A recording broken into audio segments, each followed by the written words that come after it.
Welcome, everybody. Welcome to episode number 146 of the Fraternity Foodie Podcast. I am your host, Mike Ayalon, CEO of Greek University. We call these episodes Fraternity Foodie because there is nothing like great food to bring people together.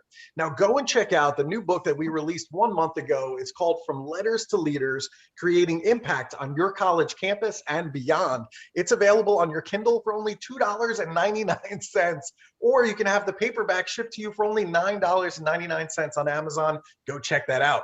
Now, today we have such a fun program. I can't wait to be talking about resilience with Kristin MacDermott. Kristin is a resilience expert. She is a family and a business therapist. Most people avoid conflict. I think we all know that. Kristin loves it. She feels that conflict is an opportunity to learn, to grow, and to get your needs met. Done right, it is a catalyst for building a stronger mindset and healthier relationships. What's so interesting is that she uses conflict to build resilience in individuals, couples, families, and in business. Her evidence-based method has been validated in 4 different studies, including 2 randomized controlled trials with researchers from the Duke Clinical Research Institute, published in peer-reviewed journals, and proven to improve key resilience and mental health benchmarks, including anxiety, depression, distress, PTSD, and self-efficacy. Welcome to the show, Kristin. Thank you so much for having me. That's quite an introduction. Listen, I'm available to travel. So if you want me to introduce you on college campuses, I'm ready. I would love that. So I want my listeners to understand a little bit more about you. I think it's always important to understand where people came from and how they were shaped. You decided on Duke University for your undergraduate experience. So why was Duke the best choice for you?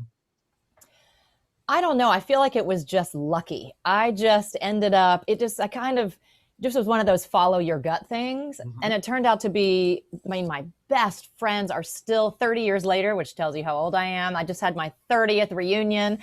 It just was such a great experience. I feel so lucky to have gotten to have that kind of college experience that you tell your children about, that just feels like such a great formative, positive experience. Yeah, I totally agree. It's one of the most beautiful campuses that I've ever been to. I have spoken on that campus. I have worked with the college students on that campus. Obviously, academics are extremely important to the students that go to Duke. One of our other speakers, Robert Wilson, is also a Duke graduate, and I'm a huge fan of his. So I have nothing but positive things to say about the Duke experience. So let's just throw that out there. It made me think that before this started, when we were talking, and we were just talking about, some people say that students are lazy, and you and I feel like they're super driven. And I think that actually driven to too much. Like in my work with Duke students, mm-hmm. they sort of articulated something that I think is really important. At Duke, and I know other universities around the country, stress is almost a badge of honor. Mm-hmm. It's like the more stressed you are, the more you're burning the candle at both ends, then the better you're doing the college thing, it feels like. And that is, obviously my thing is resilience. And, stress, the goal of life is not to eliminate all stress. Stress can be motivating. There's always going to be stress in life. But when we discount the negative impact of not getting enough sleep and not taking care of ourselves, and mental and emotional stress, which then really is anxiety or causing people to shut down or causing people to withdraw, then it's not good. We're not doing people a service to make people think that you have to live that life in order to succeed.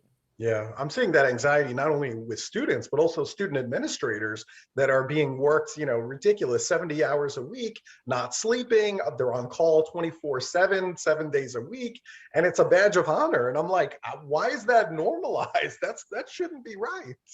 I know. And it's interesting. So I have my one child just graduated from college, and I have another son who's in college. Then I have the high school student. But it's funny with my own kids, when they get super stressed out, even just the basic things of taking care of yourself, like getting enough sleep and eating healthy food and drinking water and getting some exercise, those things go out the window, and it really matters. Yeah. It matters when they start to just do those basic things. But, there's no time for all that stuff a lot of the time. Always on the go. I tell you what, I want to talk about your book for a minute. Your book is called It Takes 2 Minutes to Shift Your Mindset and Build Resilience. And skill number 1 in this book is to tell empowering stories about yourself, which I just loved right off the bat. Why is that so important? Well, so 2 things I want to say. One is I've spent a lot of time realizing that people want things broken down into bite-sized bits of information that they can utilize right away. So my book is like, as you can see, you turn to one page, any page, and you get something you can digest in a couple of minutes. So it's meant to give you, like, if you only have a couple minutes, you don't have to read a whole book. And so a lot of the skills in the book, they pull from this big curriculum. As you said, I've studied it for over a decade, but taken one at a time, they're easy to understand. You can totally understand that. So emotional intelligence, right, means that you understand what causes your emotions and the impact your emotions have on your body and your behavior, right? And so if you're telling empowering stories about yourself, you're going to feel better emotionally and you're going to behave in a way that demonstrates that, like, hey, I feel pretty good about myself. Whereas if you're telling the story of your failures or you're not good enough or whatever those things are, you're naturally going to feel a little bit more insecure and you're going to behave in ways. People are going to pick up on that. So it impacts everything. It's the essence of cognitive behavioral therapy, right? In a nutshell, it matters the thoughts you think and the beliefs that shape your life. And so you can't just lie to yourself.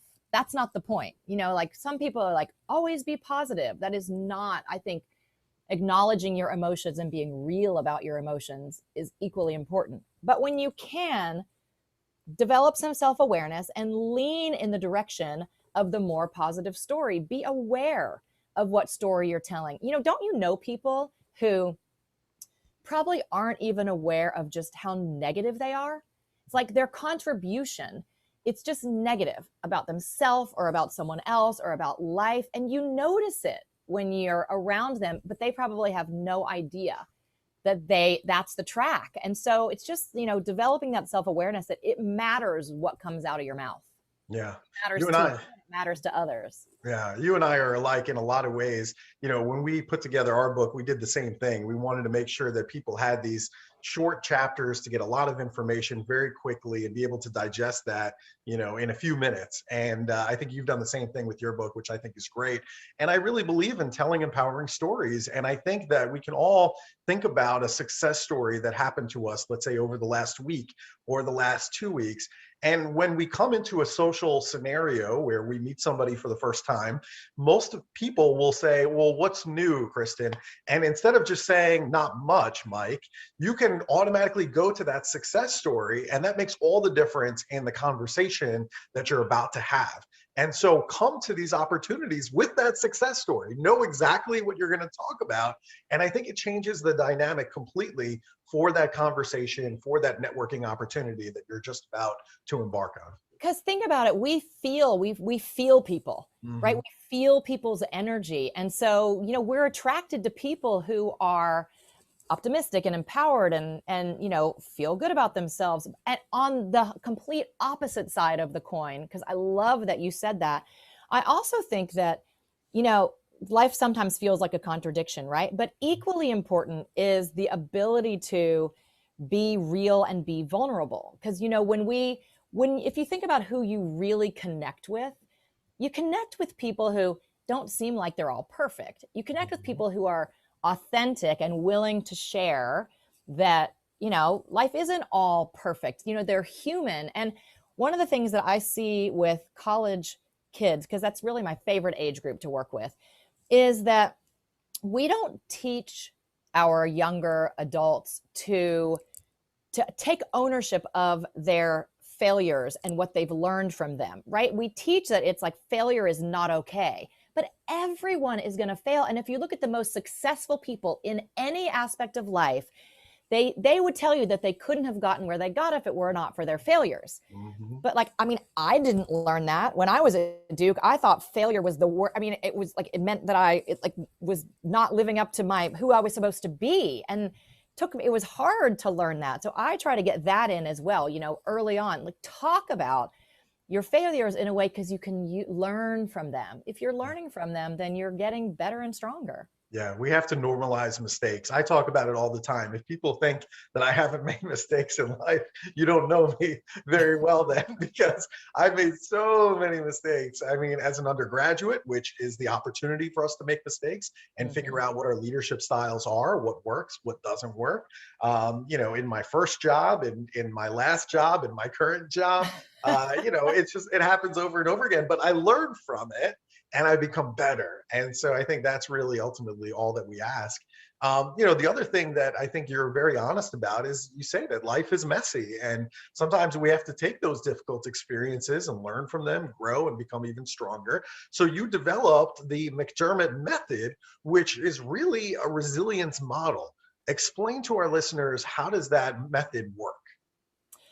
Well, so in a nutshell, I originally came out of working in an oncology department with people with cancer and their families. And so these people, I worked in there when they were hooked up to those 4 or 6 hour, infusions. They weren't asking for therapy. I mean, they got me in their room, but they weren't asking for long-term therapy. They were asking for tools and skills that they could use in their lives right away to think straight, to sleep, to make all these decisions, to communicate, to try to get out from underneath this thing that, this was a matter of life and death. And so from that, I had a partner at the time, and we ended up developing a curriculum it's skills-based. That's what's different from, a lot of resilience is stories. It's really inspiring stories from people, but you listen to the story, but then you're like, well, I don't really know how to apply that to my life. Is it just perseverance?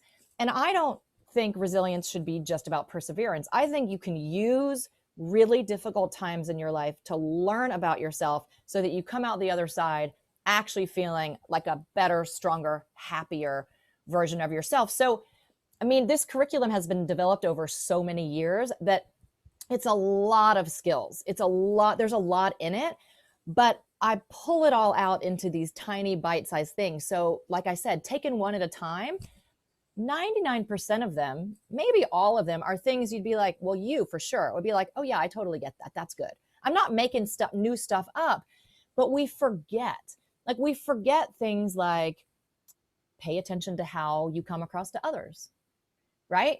That because support and having a big support network is really important in resilience, but a lot of times people are misunderstood. You may think that you are shy, but you come across as aloof or even arrogant. Well, that doesn't serve you in building your support network. So it's just simple things that you can get by reading something in a minute or two. But if you put them all together and apply them to your life, then you're really going to have a comprehensive resilience mindset. I love it. That's perfect. Now, conflict is something that happens all the time within our fraternity and sorority chapters, student organizations, on college campuses.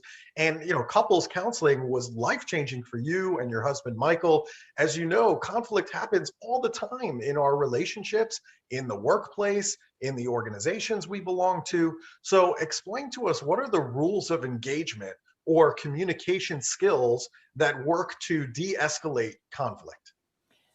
Well, there are quite a few of them. The thing that I would say that's probably the easiest in a bite-sized piece is that conflict is almost always about unmet needs or threatened needs. So what happens is people tend to say, you're doing this or you're not doing this. And it's very blaming, and it puts people on the defensive. So they can't even hear.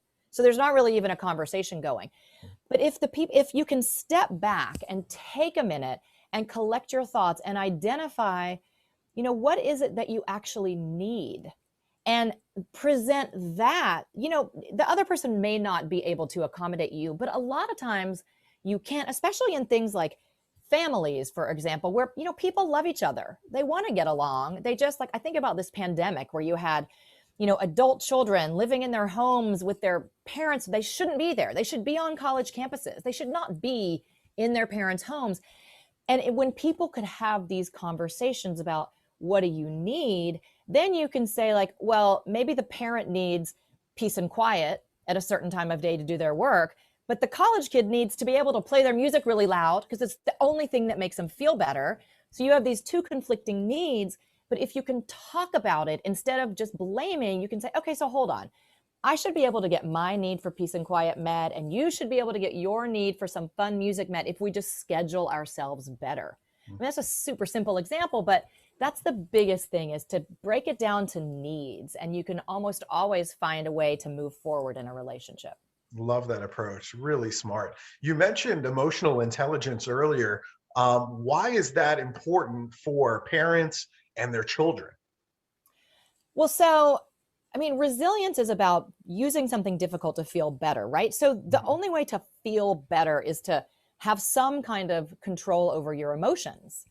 And I think that's something that we don't always teach people, although I've been impressed how this is a total kind of old school stereotype. But when I was in college, the men that I was around with didn't so much talk about emotions. Like now I'm impressed that there's way less stigma just about talking about emotions. But emotional intelligence is about understanding what causes your emotions, which is actually your thoughts, which is great, because when you have a lot of things outside of your control, you're like, what am I going to do? But when you realize that your thoughts about those you do have control over, or they'll show you where you have some control. So, you're mad about the pandemic and you can't control the pandemic, but the thought track in your head will give you a lot of information of action steps you can take. Are you upset about your professors? Are you upset about online learning? Are you upset about your social life? So if you get in there and look at what's really causing your negative emotions, you can start to take care of yourself, because that's emotional intelligence. It's like, what do I need to feel better? What can I do? What can I do? What's in my control to take care of myself and feel better? And then you're starting to have, whether it's parents or children, people starting to take responsibility for their own selves. And then the whole household is going to work better when that's the case. Excellent. I agree with you completely. I do think that we are starting to talk about our emotions a little bit more freely, and it's been very different. I certainly remember what our chapter meetings looked like 25 years ago, and I will tell you that we weren't having discussions on a regular basis about mental health. Right. And now it is something that we're starting to normalize, which I think is wonderful and very healthy. So hopefully that continues. A lot of the Can I just add one thing to that? Yeah, sure. It's just funny to me because I don't live in Los Angeles anymore, but I was working with some students at USC, and it was so great because I would have guys, like 20, 21-year-old males, calling me saying, hey, a fraternity brother told me that you're a really great therapist. I'm like, that is so cool that you are talking about, you're sharing therapist recommendations in fraternities. Yeah. It's wonderful. And I think, there is that embedded support structure in fraternities and sororities to look after one another, which is why I'm such a fan. I mean, certainly we have our share of problems. I'm not here to say that there are no problems within fraternity and sorority life. There are. However, the support structure, I think, is really important. And I want my children, who happen to be a freshman and a sophomore in high school right now, I want them to be in a fraternity and a sorority, because I know that support structure is there. I know that there are eyes and ears on them at all times. And if they run into a problem, a mental health issue, then sure, we're going to share information about a therapist to talk about these issues. And what a wonderful thing. I mean, I wish that I had discovered therapy 25 years ago. I mean, maybe I would have been a little bit better today. You seem fine. So a lot of the students who are listening right now, I know that they're feeling anxious. They might be disillusioned. They might be uncertain about their futures. I think that's very common. It's a big thing. Yeah, it's a common thing with Gen Z, especially right now. Am I on the right track? And kind of looking over the fence to see if the grass is greener on the other side, right? So how can these students who feel like this create a plan for themselves that allows them to feel hopeful, focused, and confident? I mean, the first thing that comes to mind is really support. I mean, that is such a big thing, is to not feel like you have to do this alone. And that doesn't have to be professional support that you're paying for. Mm-hmm. It can just be looking for like-minded people who feel really safe to be vulnerable with and to have real conversations with. I feel like loneliness and disconnection is really the scariest thing that we as parents need to worry about, when our kids start to feel like they don't have a good support system of peers. So that's, one of the first things I would say. And then, I mean, there are for free, there are a lot of great resources on social media and online right now. There's a lot of conversations. I laugh because a lot of my college clients, they're getting all this psychology and mental health stuff from TikTok.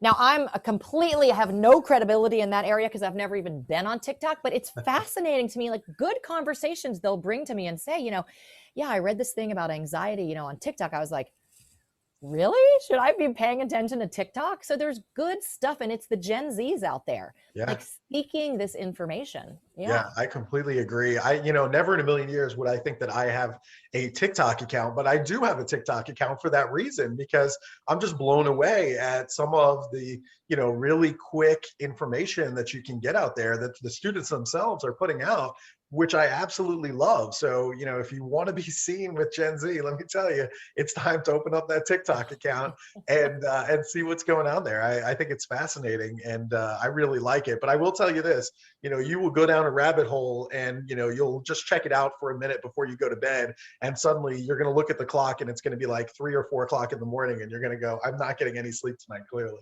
So that is the warning, is be careful with your time. It will suck you in, and you won't even realize how much time has gone by.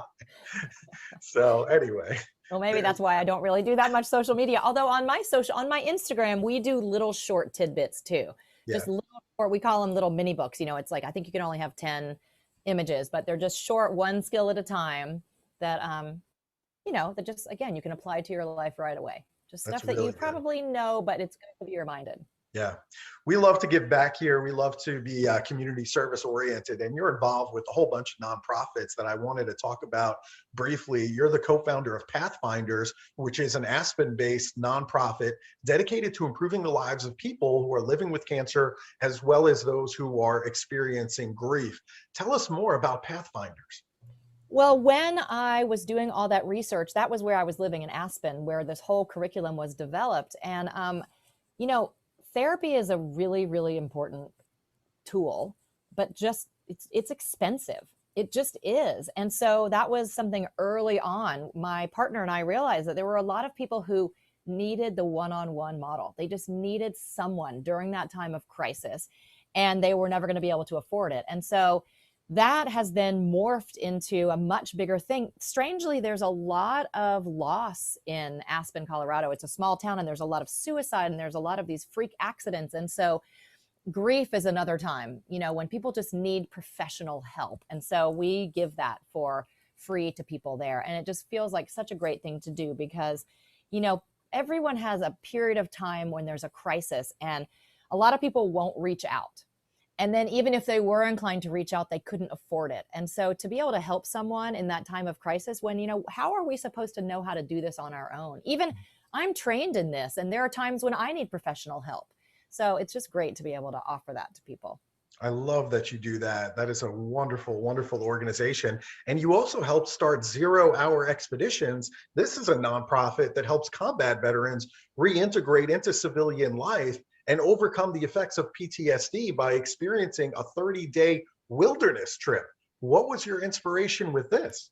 My inspiration was, I was sitting at a fundraiser actually with this, I think he must have been in his mid to late 20s at the time, combat veteran, who he sat next to me at this dinner. I'd never met him before, and told me the story of standing on a box in his garage with a rope around his neck, and was 1 second away from killing himself. And for some reason didn't. He had a daughter, and he didn't do it. And he had this inspiration for, what if you took people like me out of the American culture, which is so difficult to come back into after you've been deployed, for 30 days out in the wilderness, and taught them, mental health and mindfulness things. And it felt like it was a mission.